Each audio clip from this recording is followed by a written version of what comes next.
Suzanne's pop Suzanne's paparazzi jewelry, 24/7 shopping available.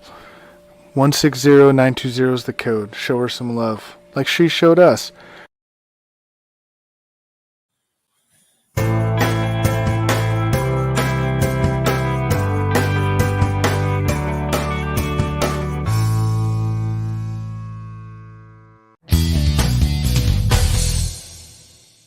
K&A Custom Crafts on Facebook. All right, hello and welcome to a Wednesday edition. I know we're normally on Tuesday, but we had little issues yesterday. So, Wednesday edition of C2C Rankem. I'm the host, Big B, along with my fellow co-host, Tim Hendricks. How you doing? Doing good. Excited. Yeah, this one, I'm not much of a movie buff, but it was fun kind of researching this. I don't know about you. But as you guys could tell, if you can't because our big mugs are in the middle of it, we're doing Oscar theme.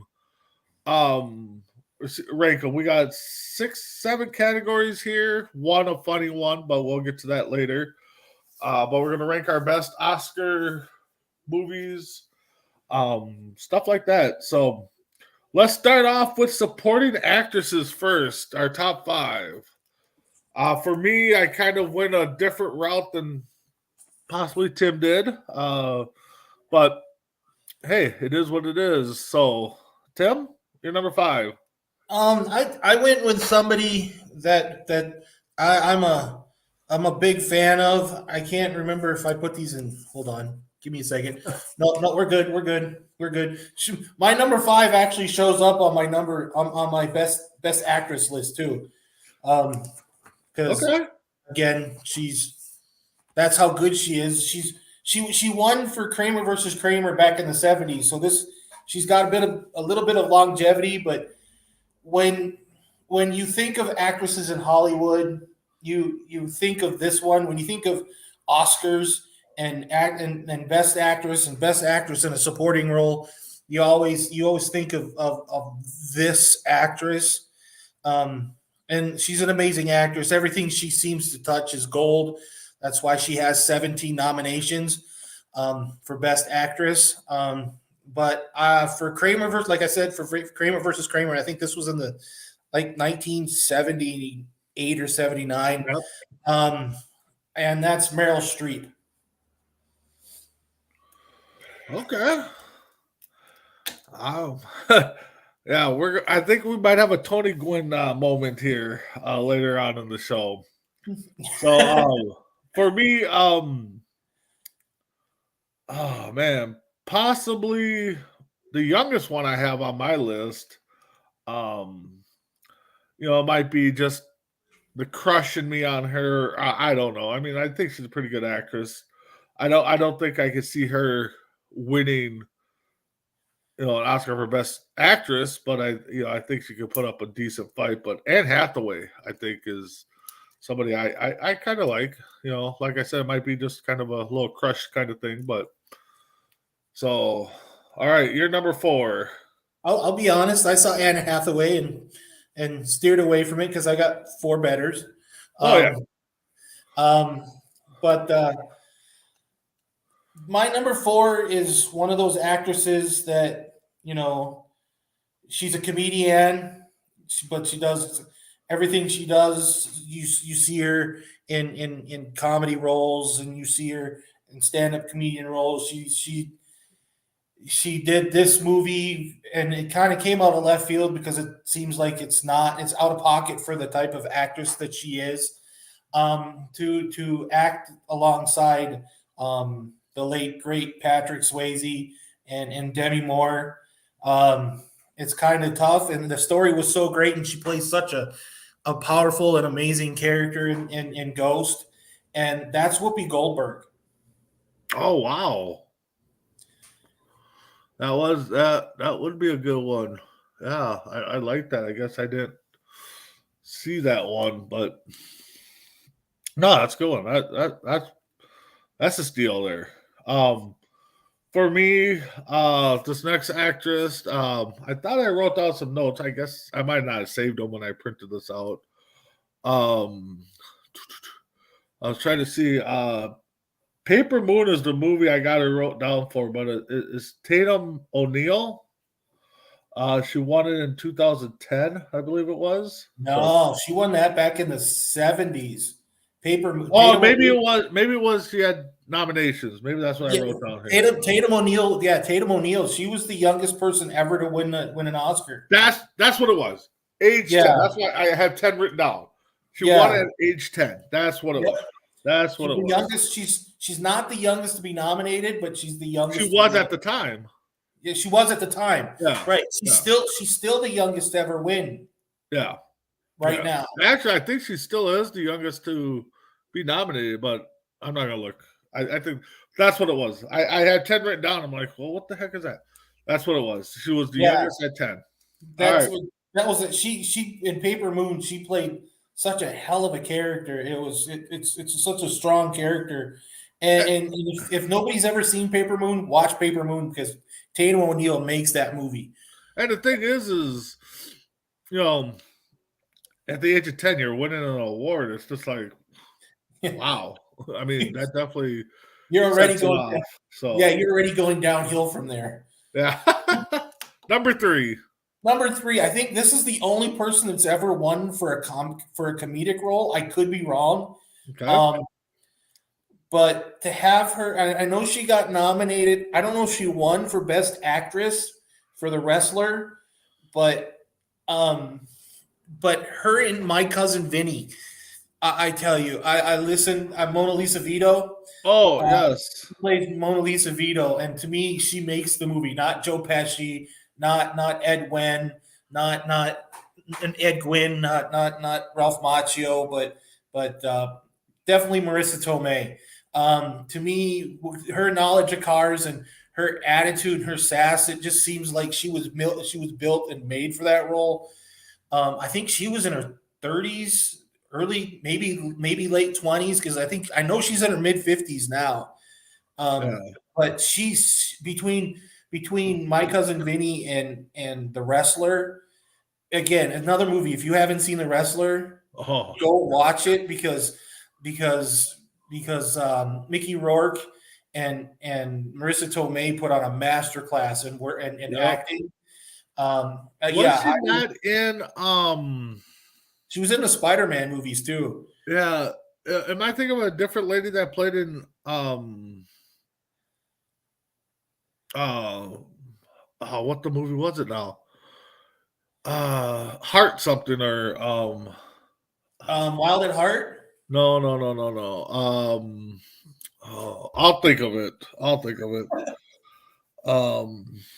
So anyway, no, that's a good one. I like her. She's actually, but no, I don't think she won for The Wrestler. But that was a good, let me see. I'm just looking at her movies here quick. If it pops up, the one I'm thinking of. Well, she was in Anger Management. I know that. Yeah. Untamed Heart. Yeah, I think that was the one I was thinking of. Maybe. I don't know. Anyway, so moving on. We're at number 3. This lady, if I remember right, because like I said, my notes aren't accurate. So I must not print out the right copy. She's the oldest one to win an Oscar or a supporting actress at the age of 87. At least that's what I was looking up. Now you got me Peggy Ashcroft. She won it for The Passenger to Italy. No, Passenger of Linda. I think it was. I don't know. Like I said, my notes are screwed up. I don't know if it was my computer, but Peggy Ashcroft at 87 has been the oldest to win a supporting actress. So, number 2. My number 2 is a person who met her husband on the set of the movie she wins the Oscar for, and it's a biopic. And to me, I think she's everything. Another one. This is another person. If you've seen her from anywhere between Labyrinth and The Beautiful Mind to everything in between, The Intimidation Game, I believe she was in as well. She's just amazing. The House in Sand and Fog, if you've ever seen that, it's something to watch. And to win for Beautiful Mind, I think was she's perfect in that movie, but I think she should have won a couple times before that. And that's Jennifer Connelly. Okay. My number 2 here. I'm kind of going with two. I think they're the only 2 that I saw that won for best supporting actress. They're a 2-time winner. Diane West and Shelley Winters are the only 2 that I saw that won 2 times. So they're a two-time winner at my number 2. Your number 1. Your number 1 is my number 1 is half your number 2. Oh, okay.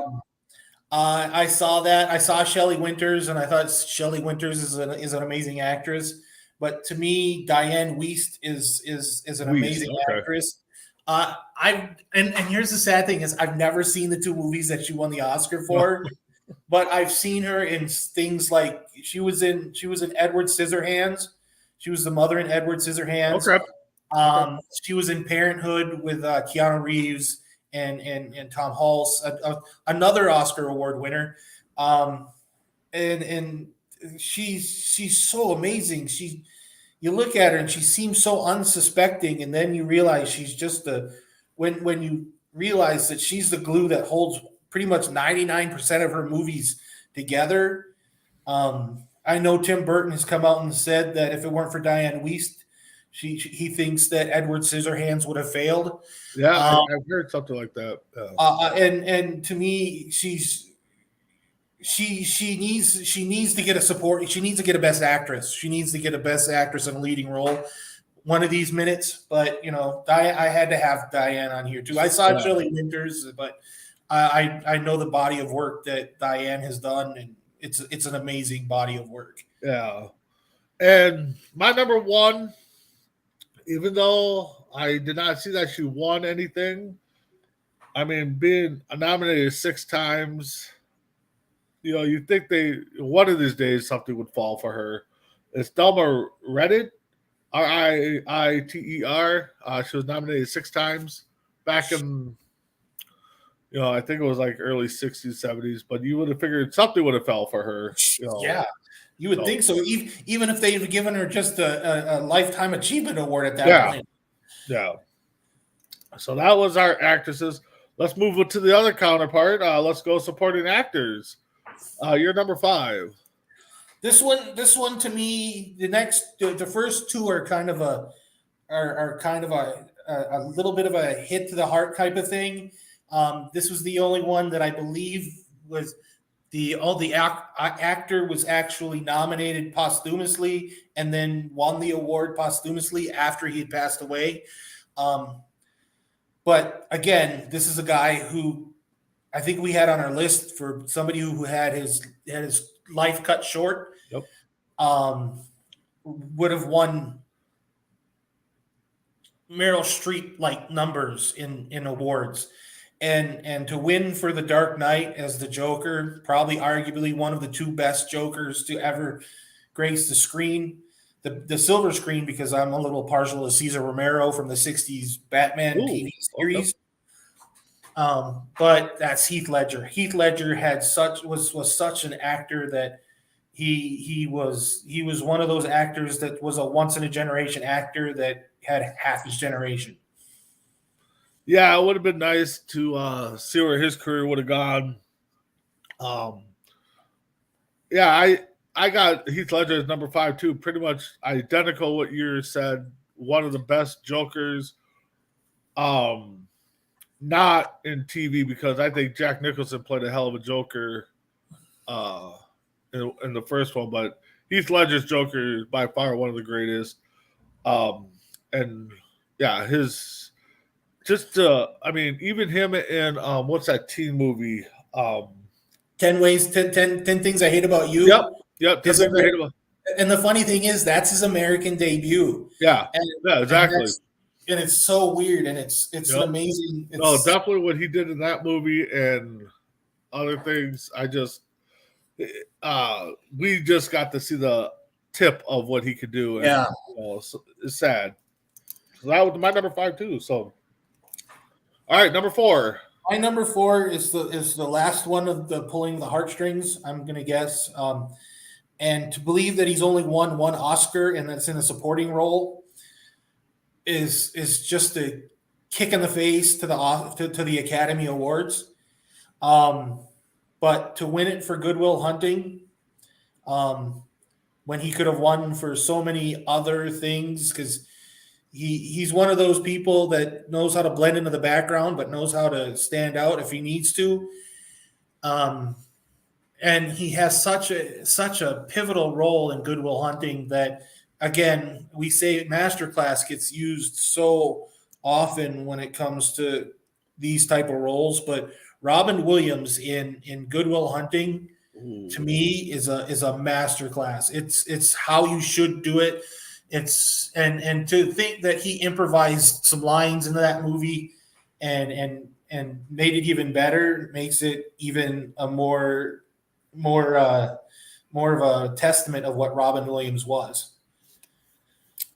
Yeah, and and honestly, that was one of the shockers looking at this list and doing research, how he has not won more. Nominations, yeah, are great and stuff, but I just don't get how kind of like this Susan Lucci of daytime soap operas. Always Exactly. nominated but never wins. My number 4 won it in 2016, 2018. I know I'm going to butcher the first name. Marsh, Maherchla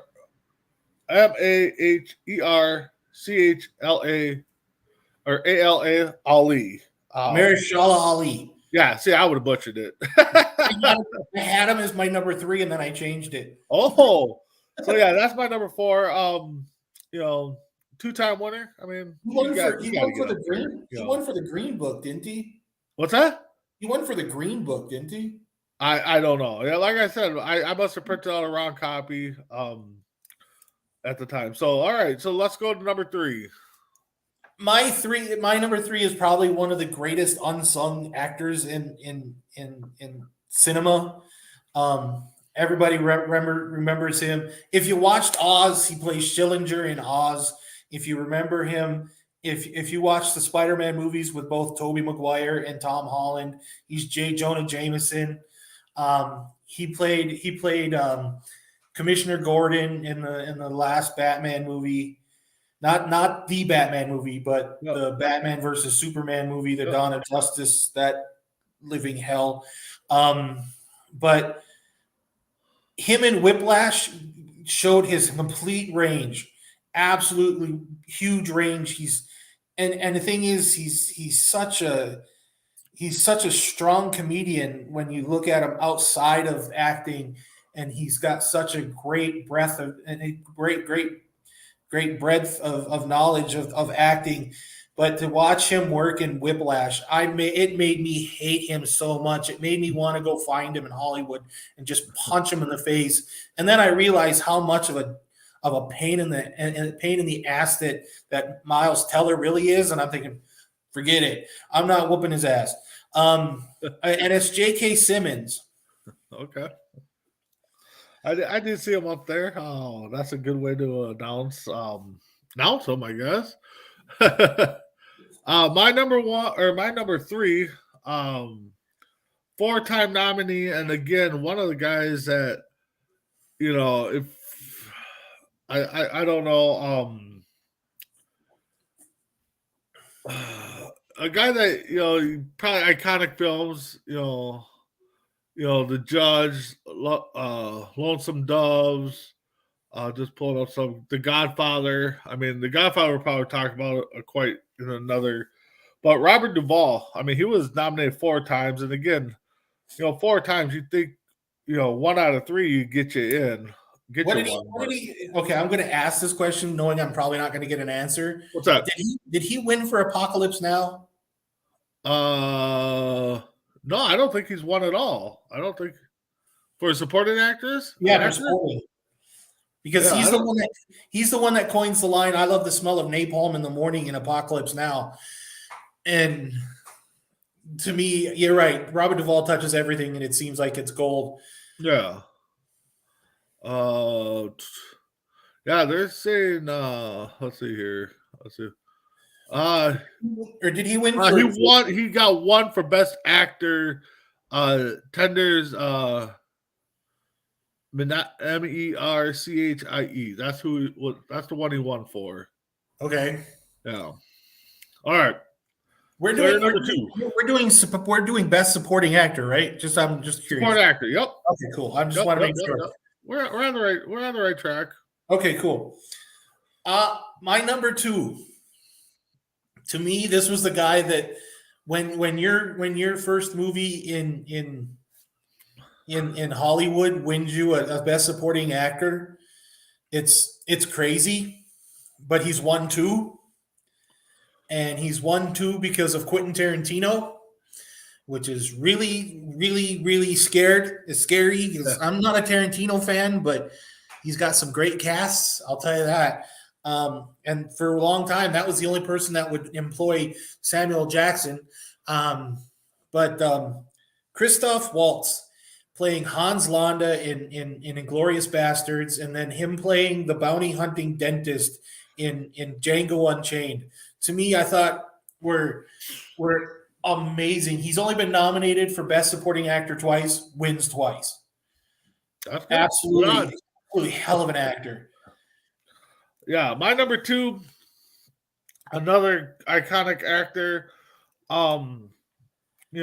Researching, you'd think this guy would have won pretty much anytime he was on the big screen. He's had some great leading roles, supporting roles, heck, even a couple cameos probably in there. That's Jack Nicholson. He was nominated 4 times, hasn't won for supporting actor, but we'll get into his other accomplishments later. So, your number one. To me, we go back to we're surprised you haven't won more than what you have type of spot. To believe he's only won 2 seems like it's still a shame. And when you realize that this guy should have won a whole lot more, I don't really. My notes just say he's got 2 wins in the supporting actor role. I don't have what they were in, unlike the supporting actress, because most of them all won 1. Yeah. So it's easy to write down. Like I could tell you Heath Ledger. I could tell you Robin Williams, J.K. Simmons, and Christoph Waltz because they were either new or really memorable. Yep. But to think that Michael Caine has only won twice in the supporting actor role seems like it's a travesty. It seems like somebody really wasn't paying attention. Because Michael Caine is one of those. Sorry, we did this last week. Sir Michael Caine, he is knighted. I think needs more respect from the Academy. Yeah, there's some that do. My number one, I guess we could announce him as maybe the GOAT of supporting actors. He's won 3. I did not say how many times he was nominated for, but back in the day, I'm guessing every movie the guy was in got nominated. He won in 36, 38, and 40, so every other year for Come and Get It, Kentucky, and the Westerner. That's Walter Bennett, Bennan. Yeah, Walter Brennan. Oh my God. Yes. If you saw Walter Brennan, you knew exactly who Walter Brennan was. Yep. And the funny thing is, Robin Williams used to do a great Walter Brennan impersonation. But yeah, he was nominated. He was nominated for everything under the sun. Yeah. And I think the only movie that I ever seen Walter Brennan in was The Westerner. Yeah. Again, the master. Again, he's one of those that. Granted, at the time you're not getting as many movies out at the time, but still, if you were doing a Western, you're putting Walter Brennan in there as the plucky sidekick or the comedic relief, and he was an amazing actor. All right, so let's move into the directors. I know this is for me, it was kind of hard because it's like, who is this guy? Who is this guy? I mean, even though you had to, kind of watch the movies. So, all right, let's get into it. Number 5. My number 5 is what I call the Avatar killer. This is the one because I want to say that the director itself was I call the Avatar killer, and that's Catherine Bigelow. She won in 2010 for The Hurt Locker. Okay. To me, you want to talk about a current a modern day war movie, and to show the movie about the depth of PTSD of people coming back from Afghanistan and Iraq and of that nature. I think Catherine Bigelow in The Hurt Locker and by itself, Jeremy Renner. I think it was such a monumental. I think it was a great movie. And I was so happy that that Avatar didn't win and Catherine Bigelow just crushed the hopes of of all the avatars out there. To me, it was just an amazing movie. All right. Yep. I did say best director, right? Yep. All right. So this guy won, let's see, 40 or 36, 41, 42, 53. Sounds like I'm calling out plays here. And that's John Ford. I mean, How the Green Was My Valley, The Grape of War, The Informer, and Quiet Man. So let's move to number 4. This director won for everybody remembers Crouching Tiger, Hidden Dragon, which he did not win for. But he has won 2 Oscars for best director. Okay. And one was Brokeback Mountain. The other one is Life of Pi. To think that Ang Lee could do what he did in those 2 movies really shows the spectrum that he can direct in with between like I said. Gosh, I can't remember the movie I just said. Not Brokeback Mountain and Life of Pi, but Crouching Tiger, Hidden Dragon. It just shows the length he can go with, and I had to go with Ang Lee at number 4. Yeah, no, that's a good one. So number 4 for me, he won 3 times. Another one, every other year type of thing, 35, 37, and 39. I'm going old school. Frank Capra. So what do you say there when you're 3-time winner? So yeah, you can't argue. And Frank Capra put out some good stuff back in the day. My number 3, I think when he won in 2007 was more of a lifetime achievement award at best director. When he should have won for so many more things, such as I think he should have won for Gangs of New York. I think he should have won many times over. He's been nominated for I don't know how many times. He was one of those, I'm going to be nominated every other year and you're going to have to give me an award eventually. So he got one in 2007 for The Departed, which I really think Leonardo DiCaprio should have won Best Actor for, but didn't. And that's Martin Scorsese. Nope, like that one. And yeah, you're right. It was probably one of those, okay, we got to give this guy an award. I mean, my number 3 to me is another guy. I think this is like the 3rd time I probably brought this up that, doing research, thought this guy would have won multi-awards. But to win 2 for directing, $1 Million Baby and Unforgiven, Clint Eastwood. I figured he would have won more as an actor, but Clint Eastwood at number 3. Your number 2. My number 2. I'm starting to think my number 2 is your number 1. To think this director, this is another one of those that you would have thought he would have won more and didn't. And to think that the 2 that you win for are World War II movies, and one is such a And the funny thing is, when I found this out that about Steven Spielberg, that the lowest grossing movie that he had in the 90s is one of the two movies that he gets the Oscar for. In 94 for Schindler's List. And then he wins again for Saving Private Ryan. I think Steven Spielberg has found his niche. I think Steven Spielberg from now on should be directing nothing but World War II movies. You saw what he does with Indiana Jones, because Indiana Jones is based off of just World War II. You put Steven Spielberg in World War II times. I think even the Peter Pan movie, I think Hook, the one he did with Robin Williams and Dustin Hoffman, was in World War II. Hook? I think that all takes place. That was current time. Sorry. Yeah. Yeah. But okay. You look at things that he's done, and the things he wins for is World War II movies. Yep. But he should have won a whole lot more. A whole lot more. Yep. My number 2, you brought him up as your number 4, and another one too. Don't know much about him. Seen some of the movies. It's like really didn't win more, but that's Egg Lee. You said a lot for him. You're number 1. My number 1 is your number 3. When I looked up Clint Eastwood, and to think he's only won for Unforgiven and $1 Million Baby, and you go, that seems like a kick in the. It seems like a kick in the face.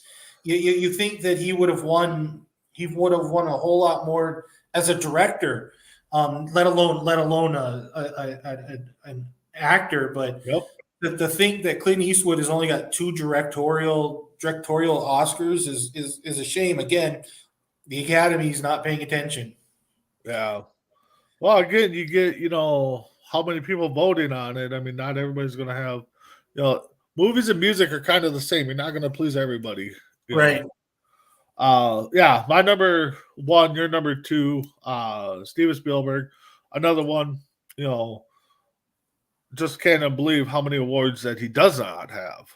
For movies that were great in our eyes, I guess. But guess they need more of our eyes in the Academy.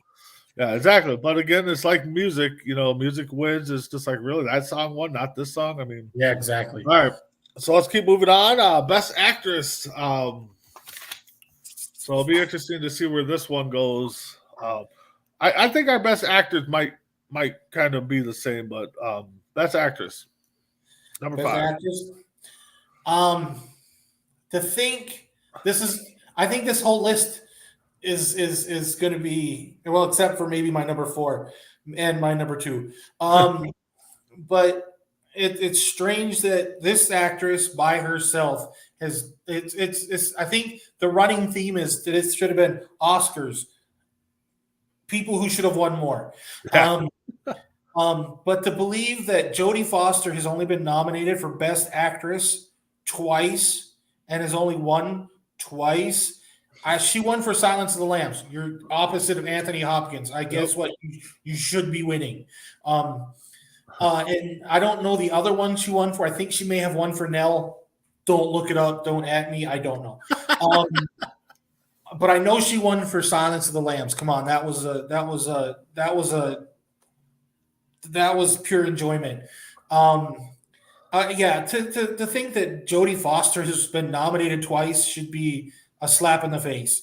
And to win, but she's got what they call the perfect. She's got the perfect record. She's 2 for 2, so you can't argue with something like that. Yep.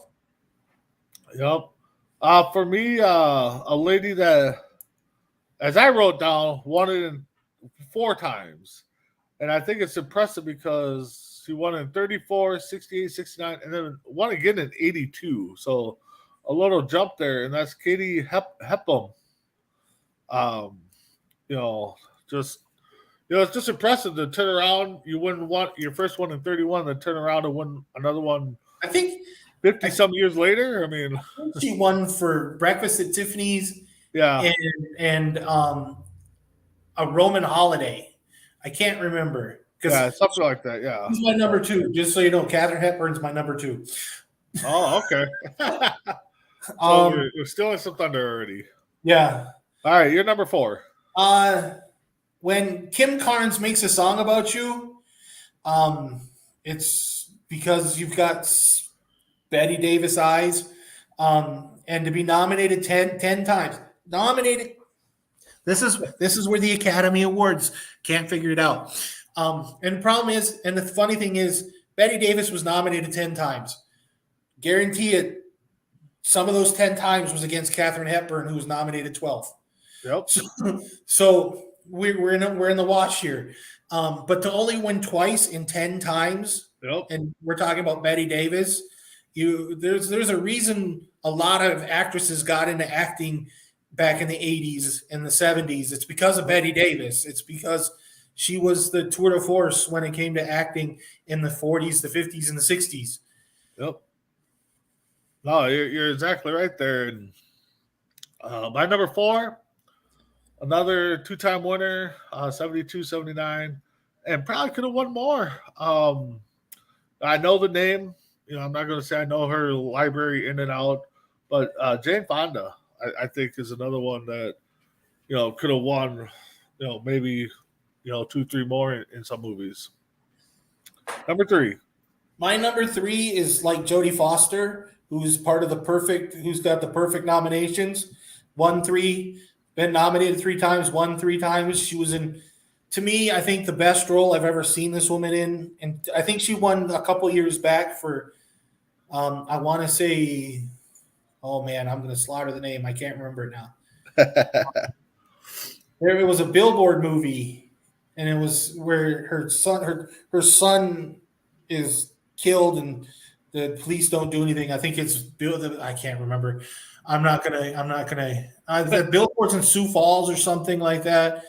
I can't remember. Don't quote me. But I think her best role was in Fargo, when she plays the pregnant police officer in Fargo. Okay. And it's Frances McDormand.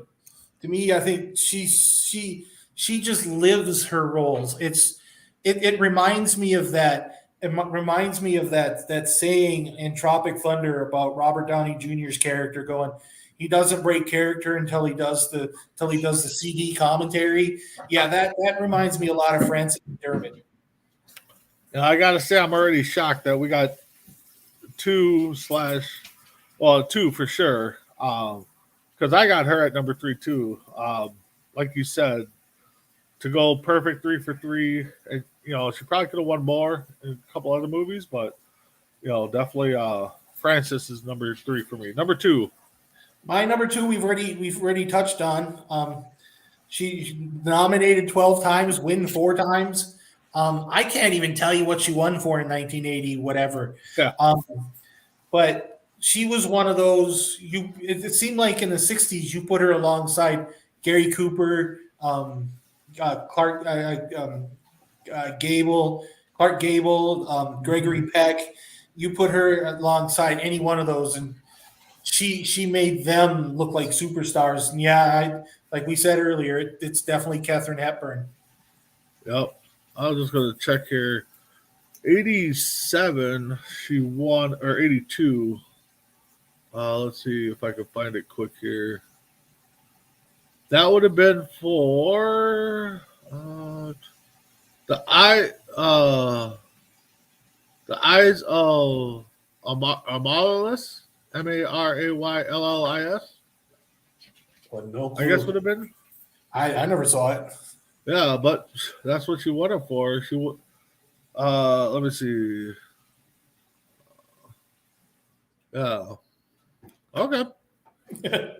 All right. So my number 2, another lady that, again, can't believe she's only won 2, back in the 60s, Elizabeth Taylor.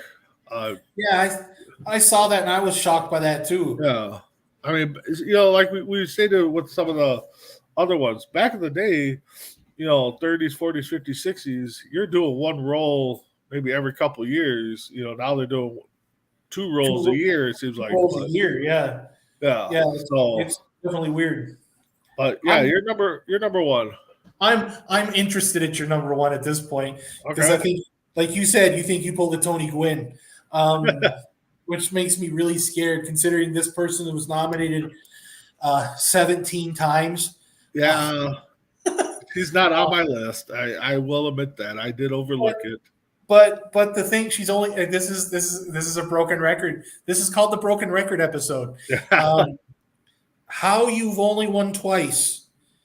This is we need to send this episode itself to the Oscars, to the Academy Awards, going, why is this person only won twice? And you've nominated them for 17 roles, and that's Meryl Streep. Yeah. How do you not give this woman more? I get it.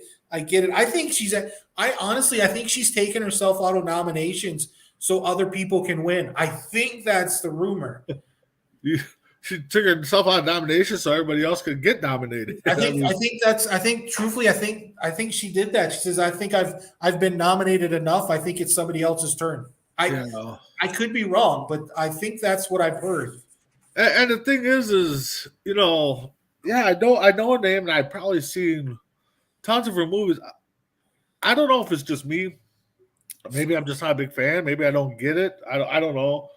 But yeah, to be nominated that many times and not win. She won for Sophie's Choice. I'll tell you, Sophie's Choice is a masterpiece to me. I finally saw Sophie's Choice like 2 years ago. Well, And even in Kramer versus Kramer, Devil Wears Prada. was she not it? Yes, The Death Becomes Her. Oh, she was brilliant in that. Exactly. Actually, both ladies were. Her and Goldie Hawn were awesome in that movie. Yes, and that's probably the one movie I could say I do enjoy watching her in. It was funny because that's the movie that popped up when I typed her name in to find out some of her movies. But yeah, no, she was great in that. Yeah, I'm just looking over some of her movies. Yeah, Mary Poppins. Was it Mary Poppins? She was in Mary Poppins, The Return of Mary Poppins. Oh, okay. I didn't see that one. Yeah, no, I didn't either. I started watching it. And I'm just like, no, I can't. I like the original. Well, no, it's a maybe sequel. that might be an episode we do. Movies that should not be remade. It's a sequel. Yeah. So yeah. So my number one, you brought her up as your number Betty Davis. Yes. 4, I think it was. Betty Davis. Yeah, with her and Katharine Hepburn, I mean, you put them in a movie, I mean, you're going to get nominated. The movie's going to get nominated, and you might win. I mean, Exactly. if you got one of those two in there. So, did better than I thought we'd do on actresses. I thought it'd be different. So now let's go to our best actors. Oh. This one, I will say, a lot of names I thought were going to be up there weren't up there. Exactly. So let's go with your number 5. My number 5. I'm going to put the proper title for him because he is a sir. But he won opposite Jodie Foster in Silence of the Lambs. And you got nominated 4 times, you win twice. And when you think of Odin, you think of Odin the Allfather, you think of Sir Anthony Hopkins. And to me, again, another one that's not been nominated enough and has not won enough. Yeah. For me, number 5, a guy that I think every movie that the guy's been in, I think I've seen, and just wowed me on the variety of characters that the guy could play. Funny, serious. I'm trying to think if he was like a sergeant in the Army. He played a music agent in. Can you think of the movie title now? Which one? If I'm thinking of the one person, he was an agent in 2. Yeah, he's Tom Hanks. Yep. I don't know how the guy doesn't have 10 awards behind his name. I don't know. I mean, yeah, he won it for Forrest Gump, but I mean, there's plenty of movies. That one movie, the name is going to slip my mind, but where he got trapped in at the airport because what's that? Terminal, yes. He was nominated for that. I don't know how he did not win. How he did not win for that is beyond me. I mean, to sit there in a terminal for how many days, months, and trying to make a living by collecting this and that, and still, I don't know. So, all right, you're number 4. I think everybody on this list is one of those how these people haven't won more. 5 nominations, 2 wins. When you win for, I think he won for Dead Man Walking. I want to think that he won for Dead Man Walking, and I'm not saying Jack Black because Jack Black was a supporting role, but he wasn't the lead. This is another one I can't believe has only been nominated 5 times, let alone won twice. And to think he started his career out on Fast Time and Ridgemont High as Spicoli, and to think that he's become one of the most serious actors in the entire world, and that's Sean Penn. Oh, that's a good one. I did see Penn on there. Yeah. For me, number 4, another name that, looking through the list as a quick search that we don't really do and see his name, and then just like really once you dive into it, he's only won 2. And that was back in 55 and 73. Marlon Brando. I mean, another guy that 53. That was 53 was on the waterfront. 55, I'm sorry. 55 was on the waterfront. Yeah, 55 and 73 were the 2 that he won. But yeah, another guy he won for On the Waterfront, one of my favorites of all time. And he won for Godfather. Godfather. Yeah, exactly. Everybody else that's everybody's go-to movie to me. I could pretty much do without it. Yep. So you're number 3. My number 3, I think you brought him up in the supporting role section. I think he might have been your number 3, matter of fact. I think it might be. To think he's only been nominated 8 times. And he won once. He won once in the year I was born. In 1975. He won once in 1976 for a movie he did in 75. And to think that he won for One Flew Over the Cuckoo's Nest. And I think he won the other one for As Good as It Gets, like in the 90s. Yep. There, talk about a jump. But to be nominated 8 times, and he's done Easy Rider, he's done so many different things, and to be nominated 8 times, you look at it, and again, maybe they had a problem with his drug use in the 70s, before he did Cuckoo's Nest. No. But Jack Nicholson should have won more than 2.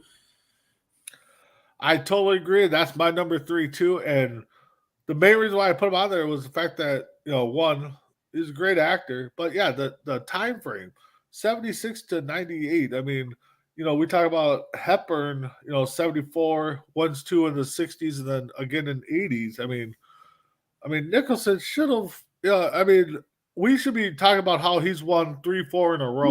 I mean, how he didn't. I think he got nominated for About Schmidt with Kathy Bates. But how do you not win for that? That movie is like near perfection.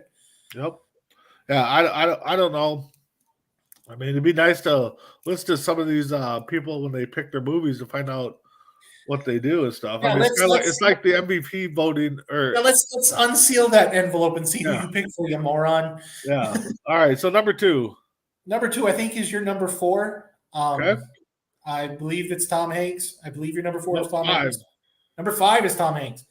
Oh. And the funny thing is, this is a guy who's been nominated 5 times. But what's he win his first Oscar for? And it's not Forrest Gump. And that's the thing is, if what type of career does Tom Hanks have if he doesn't win for Philadelphia? Yeah. If he doesn't win for Philadelphia, does he have the career that he has? To me, I think he's going back-to-back 1 or 2. I think. Yeah, I think he is. I think he's been. I think at the time, I think he got nominated 3 years in a row, but won back-to-back because he won for Philadelphia, and then Gump came out the year after, and I think Castaway came out the year after that, or something along that lines. But how do you not win? How do you not nominate him for more after Philadelphia? I know it's 5, and I'm going, oh, you're biased. No, I'm talking. The guy's a great actor. Yeah. Anything he touches is gold. I don't get it. The movie Big. I mean, Yeah, he should have won for that because that's a hell of a role. well, yeah. I'm trying. I mean, that thing you do. That thing you do. That's the one I was thinking of. League of Their Own. How does he not win Best Supporting Actor? There's another one, A League of Their Own. I mean, how are we not talking about 2 or 3 awards people from that movie? I mean, heck, Madonna actually played a good role. How are you not giving Gina Davis a best actor nod or Lori Petty or Yep. Yeah. So we're at number 2. Is that where we're at? Yeah, you're number 2. Yep. My number 2 guy that's I think the only 3-time winner in the award, most recent, is Daniel Day-Lewis. I don't know possibly how he could have not won more. You're number 1. I swear, you take my number 1s always the spot before. Why? Why is that? It's and Daniel Day-Lewis, and I've got Daniel Day-Lewis as my number 1. He's another one of those that, much like Tom Hanks, I think could have won back to back, if not back to back to back, because he won. I think he won his first for what? My Left Foot. No, 1990 would be My Left Foot. Yeah. It should be My Left Foot, and then he wins for. Oh man, I think he wins for Gangs of New York, or no, There Will Be Blood. I think There Will Be Blood, and then he wins for Lincoln. But how? And there's so many more other movies. The Last of the Mohicans. I'm like, anything that Daniel Day-Lewis touches is kind of creepy. How he doesn't win more, and he's been nominated 6 times. So you're gonna at me right now, aren't you? You're gonna tell me he got nominated for this, he got nominated for that. No, I was just looking because I wanted to see what movies it was that he won them for. And he's such an amazing actor, and he quit. He's done acting. Yeah. He announced his retirement after Lincoln. 90. It's amazing because it's to see what he's done. He would have won for his portrayal in Lincoln. Yeah. In 2013. 2013. That was the last time he's ever made a movie. 2008 would have been the year before, so There Would Be Blood. There Will Be Blood, and then Gangs of New York. And then 2090. 2090. You haven't got there yet, but go for it. Or 1990. Thanks. It would either be for My Left Foot or Evans Miles, New Jersey. I'm guessing My Left Foot. Both were in 89. He won the Oscar for My Left Foot. Yep. Yeah. But I mean, looking at his list here, Last of the Mohicans, The Room Without a View, The Bounty, the Boxer, Gangs of New York. I mean, maybe he wasn't the starring actor, the lead in some of these movies that were naming, but yeah, it's strange. My number 1, your number 5, Anthony Hopkins. Again, I don't get how a guy with that name and the movies that he doesn't win more. I don't get it. Yeah. All right, so let's get into our top 5 movies that we can get our last category in. Oh, this is going to be interesting because I don't think we've got. This one's going to be interesting because I'll tell you right now, my top. I mean, I listed off quite a bit, but I went with some classics. I ain't gonna lie. You're number 5. My number 5. And the funny thing is, I've been talking about On the Waterfront being one of my favorites. It's not on this list. Which is really sad. It's just really sad because I don't think On the Waterfront won. I think Marnie won that year. And it came out. This movie came out in 2019, and it's a foreign language film. Okay. But if you take time to watch it and you realize that it's a great cyclical type of movie, and the end is a complete and total mind job, it's brilliant to me. And to find out that this director had done Snowpiercer like a couple years before, with Chris Evans, but Parasite in 2019, to me, Parasite was so fun. I'm just like, okay, I can get past the Korean. I can do the subtitles. I can do this. But that movie is such a con job. Yeah. And the entire time, it's just like, what are they doing? Oh my God, how are they not getting caught? How is this going on? Then you find out. I'm not going to spoil it for anybody who's going to watch Parasite. I recommend watching Parasite because it's a job. Holy hell, it's a job. Like I said, I'm going classics. Main reason was because when you think of Oscars, and I think they probably use all these movies in their promo videos or sometime. I mean, they don't get old with time, I guess we'll say. Number 5, Sound of Music, 1966. I just, everybody quotes it, everybody talks about it, everybody. You talk about movies. It seems like that's one of the first movies somebody brings up. Well, what about the Sound of Music? Whatever genre you're talking. So, you're number 4.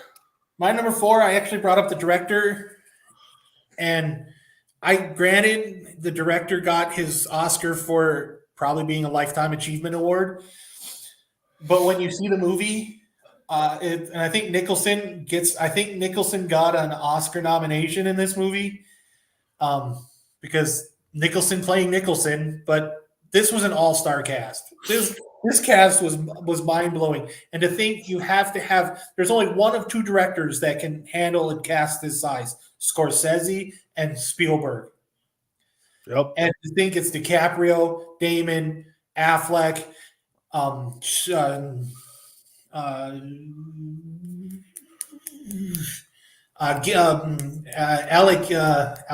Baldwin, Martin Sheen, up and down this list, it's just huge. And that's The Departed. I love The Departed. To me, The Departed was it's better than The Godfather. Hate to say it for people who love The Godfather, Departed's better. Departed's better. Yeah, that you might just sparked up some debates if we get some viewers that watch that spark. My number 4, one of my personal favorite plays, and I know every so often it seems like they try to remake this movie in some way or another. And that's West Side Story. I cannot not watch it every time it comes on. I was waiting for you to say it so I didn't have to. Why? I like West Side Story. I don't like the Spielberg remake. I don't. But I love the 1970s West Side Story. It's 72, right? 71? 62. Holy smokes. No, but that's the thing is everybody tries to remake it. It's not and maybe this we probably just nailed the topic for an upcoming show is movies that should not be remade. Yeah, I'm all about that one.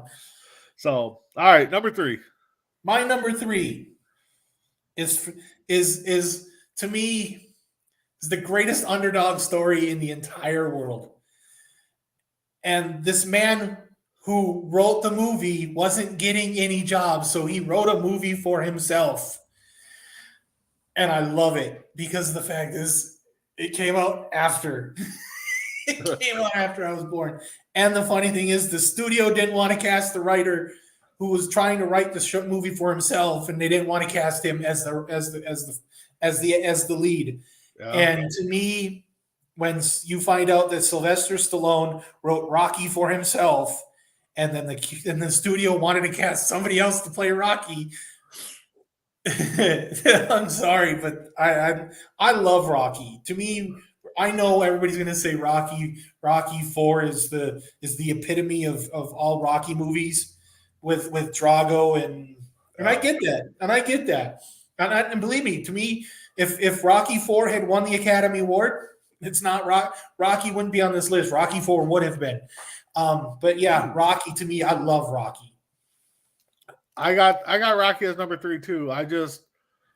To me, Rocky, we don't get Rocky 2 through whatever. We don't get the Creed spinoff if Rocky doesn't succeed. I mean, and one thing, I honestly, until doing research, I didn't know he wrote it for himself per se. But yeah, I mean, Rocky kicks off, and another one that's not on my list we'll talk about here a little bit because you might have it, but if the first one doesn't succeed, you don't get the other ones. So you're number 2. I promise you I don't have it. I promise you right now I don't have it. We talked about the best actors in this movie in our best acting and actor in a lead role and best actress in a lead role.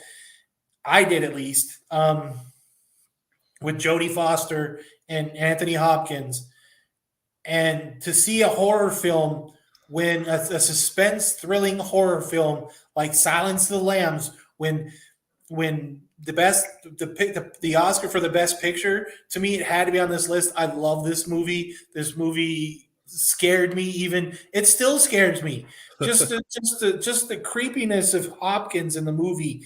It's just and Buffalo Bill and everything. A movie that is quoted up and down in movies, from comedies, cartoons to everything down the line, and it's one of those memorable movies, and it's definitely Silence of the Lambs. Yep, no, you're exactly right. I like that movie.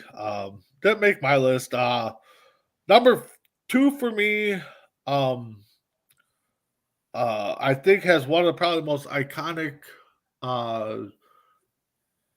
lyrics or sayings to ever come off of a movie, and it's Casablanca. I think everybody quotes it somehow or another. Yeah. So you're number 1. My number 1. This is why I know the movie you're talking about isn't on your list, isn't on my list, because to me it's Spielberg's magnum opus. It's his biggest one. This is the reason, and I saw the documentary about Spielberg, and this is he was made to make this movie.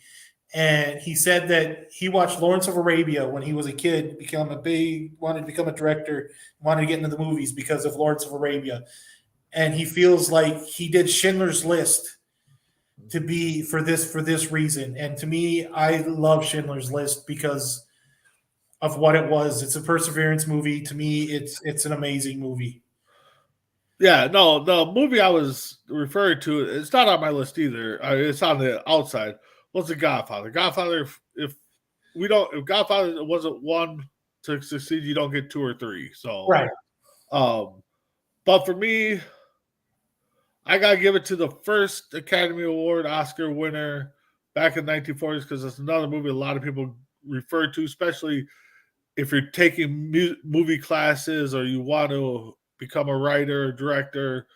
Gone with the Wind. I mean, everybody just seems to quote the movie, try to reenact it. Schools do some kind of play on it. So Gone with the Wind is my number 1. So let's get into our little fun category here. Since we're talking Oscars, I threw out there a few days ago, let's do famous Oscars. So you're number 5. My number 5 is the curveball. Right off the top, I'll give you the curveball. All right. And you don't know this man by his Oscar name. Yep. Oh, it's on your list too? Possibly. Oscar Gutierrez. Number 5. Rey Mysterio. Rey Mysterio. I looked at that and going, yeah, I can throw a curveball. No. Nope. I think I got the curveball for you that you're looking for. The nice hanging curveball that everybody's gonna miss. The guy played a lot of different characters. But my number 4, one half of the Odd Couple, Oscar Madison. Oh, I didn't. Oh, got curveball in there. Woo! So I knew about it. I just didn't go with it. I'm like, I Did mean, I- Walter, man. I mean, what an actor he was. I mean, odd couple curve. I mean, I probably have another one on here too. So you're I number. got 2 on here, but you haven't heard my number 4 yet. Oh yeah, you're number 4 because I jumped 5 because we both had the same 5. All right, Yep. you're number 4. My Oscar is famous for BOLOGNA, Oscar Mayer. Oh, that is a good curveball. Oh, you might have got you might have hung that curveball right there. Yes, Oscar Mayer. I like it. I like it. So that was your number 4. So who's your number 3? My number 3 is probably arguably one of the greatest Bucks of all time.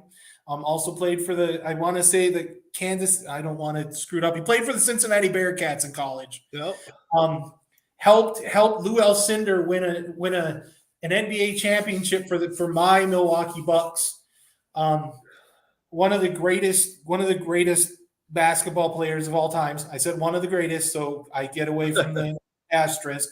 And that's Oscar Robertson. Yep. My number 3.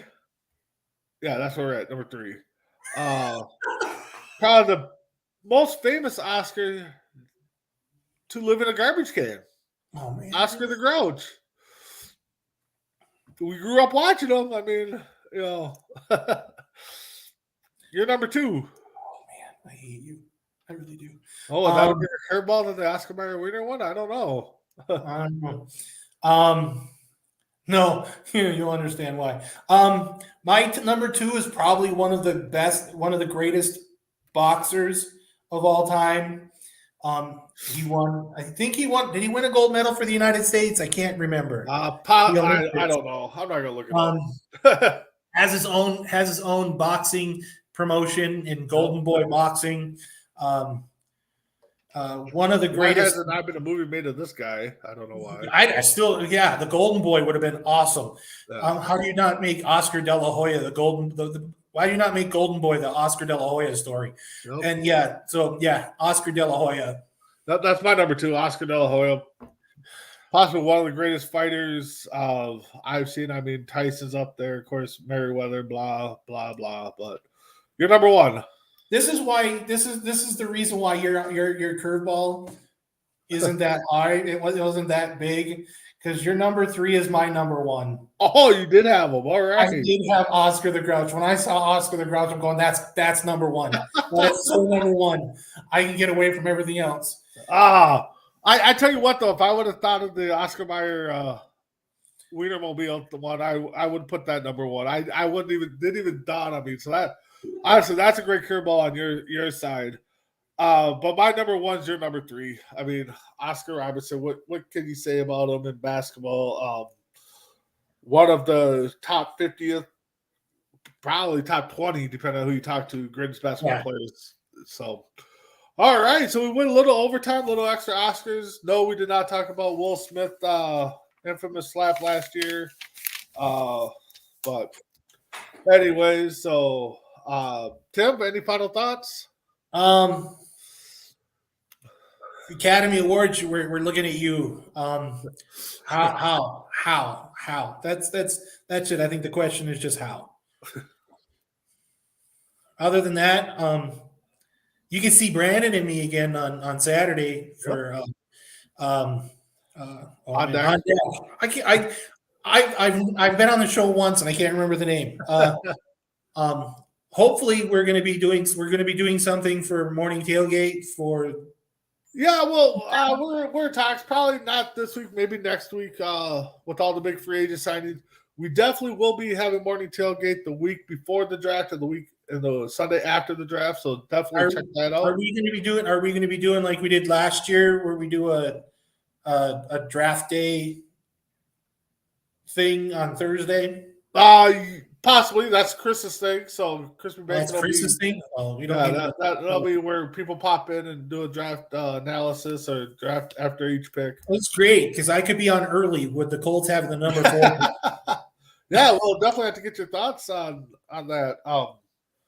But With that being said, tonight, Wednesday, we got Sports Minute. We got on In the Den with the Cougars. Check that out.